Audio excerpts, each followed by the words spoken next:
دنیا بھر کو راضی کرتے گھوم رہے، اور ہمارے گھر میں اللہ نے جو جنت رکھی ہے اس کو ناراض کرتے گھوم رہے۔ کس کو؟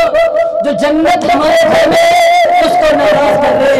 اللہ نے اعلان فرمایا وَاخْفِضْ لَهُمَا جَنَاحَ الذُّلِّ مِنَ الرَّحْمَةِ وَقُلْ رَبِّ ارْحَمْهُمَا كَمَا رَبَّيَانِي صَغِيرًا۔ تمہارے گھر میں جو ماں باپ ہیں، تمہارے جو والدین ہیں، ان کو قدر و منزلت سے دیکھنا، ان کی عزت اور اکرام کرنا، ان کی زندگی کے لیے، ان کی بڑھاپے میں، ان کی جوانی میں ان کے ہاتھ کو بٹھانا، جیسے کہ تمام بیانی صغیرہ، جیسے کہ تم بچے تھے اور یہ تمہاری پرورش کرتے تھے اور تمہیں بڑا کرتے تھے اور تمہیں کھلاتے اور پلاتے تھے، ان کی قدر و منزلت کرنا۔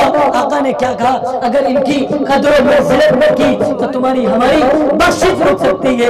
اس لیے ہماری اور تمہاری ذمہ داری ہے کہ اپنے والدین کی، اپنے بڑوں کی،